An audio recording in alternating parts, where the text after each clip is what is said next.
अस्सलाम वालेकुम नाज़रीन। अक्सर ऐसा होता है कि कोई शख्स आपका अज़ीज़, आपका दोस्त, कोई जानने वाला आपसे उधार रकम मांग लेता है और आप भी सूरत हाल में होते हैं कि आप उसको इनकार नहीं कर सकते। आपका ताल्लुक़ इस नौइयत का होता है जब आप इस सिचुएशन में होते हैं कि आप उसको इनकार नहीं कर सकते।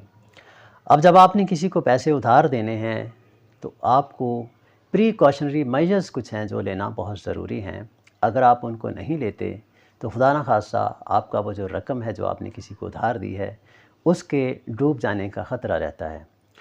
ये 3 बेसिक चीज़ें हैं। कोशिश करें कि जब आप किसी को रकम दें तो इनको ज़रूर आप ज़हन में रखें और इनको फॉलो करें।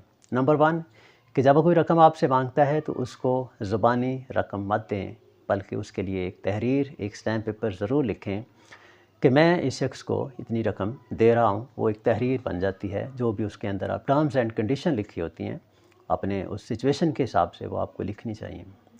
दूसरा ये है कि जब आप वो स्टैम्प पेपर लिखते हैं तो उसके ऊपर कभी भी आप ये मत लिखें कि मैं इस शख्स को इतनी रकम उधार दे रहा हूँ या मैं कारोबारी लेन देन के लिए उसको दे रहा हूँ। अगर ये 2 सूरतें बनती हैं, आप स्टैम्प पेपर के ऊपर लिख देते हैं, तो फिर आप कल को ऐसा शख्स जो आपसे रकम लेता है और वो रकम वापस करने के लिए तैयार नहीं होता, तो आप ऐसे शख्स के ख़िलाफ़ क्रिमिनल प्रोसीडिंग नहीं कर सकते, आप पुलिस स्टेशन में उसके ख़िलाफ़ नहीं जा सकते। आपको सिविल कोर्ट में जाके एक सिविल सूट फ़ाइल करना पड़ेगा और सिविल सूट जो हैं उसको डिसाइड होने में साल हर साल लग सकते हैं। लिहाजा जब आप स्टैम्प पेपर लिखें तो उसके ऊपर आपने कारोबारी लेन देन या उधार रकम की बजाय आप उसके अंदर लिखना ये आपको बेहतर होगा कि आप लिखें कि मैं फ़लाँ शख्स को इतनी रकम अमानतन उसके हवाले कर रहा हूँ और ये फ़लाँ डेट को मैं उसके हवाले कर रहा हूँ और इतने माह बाद या इतने अरसे बाद मैं इससे ये रकम वापस ले लूँगा। और अगर ये शख्स मेरी ये रकम जो अमानतन मैंने उसको दी है अगर वो मुझे वापस नहीं करता, तो मैं ऐसे शख्स के ख़िलाफ़ अमानत में ख़यानत का पर्चा, जो कि 406 का पर्चा है, बड़ा मशहूर ये ऑफेंस है, मैं उसके तहत उसके ख़िलाफ़ पुलिस कार्रवाई कर सकता हूँ।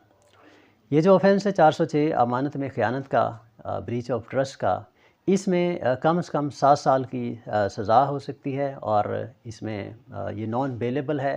लिहाजा ये एक अहम एफ़आईआर होती है और इसमें जो शख्स है वो ड्यूटी बाउंड फिर हो जाता है, उसकी बेल जल्दी कंफर्म नहीं होती और वो आपके पैसे फिर लेके भागने की पोजीशन में नहीं रहता। तो कोशिश करें कि ये 2 चीज़ें, और इसके साथ-साथ जब आप किसी को पैसे देते हैं तो वो पैसे कोशिश करें कि कैश की सूरत में उनको ना दें, क्योंकि कैश की सूरत में जब आप किसी को पेमेंट करते हैं तो आपके पास कोई प्रूफ़ नहीं होता, कोई एविडेंस नहीं होती जो ये बता सके कि आपने उसको रकम दी है। तो सॉलिड एविडेंस आपके पास यही है कि जब आप किसी को पैसे देते हैं तो उसको बैंक ट्रांजैक्शन के ज़रिए पे करें, उसके अकाउंट में ट्रांसफ़र करें, ताकि आपके पास एक प्रूफ़ होना चाहिए कि आपने उसको वो रकम ट्रांसफ़र की थी। कल को वो इस बात से मुकर नहीं सकता कि मुझे ये रकम नहीं मिली। तो ये 3 पॉइंट का अगर आप ख़्याल रखते हैं किसी भी शख्स को रकम उधार देते वक़्त या जो भी आपका लेन देन है जिस मकसद के लिए भी, लेकिन स्टैम्प पेपर लिखें, उसके अंदर तहरीर को उसके अकॉर्डिंगली आप लिखें और बैंक के ज़रिए आप उसको ट्रांसफ़र करेंगे, तो ये 99% चांस है कि आपकी रकम जो है वो आपको वापस मिलेगी और ऐसा शख्स आपकी रकम लेकर गायब नहीं हो सकता।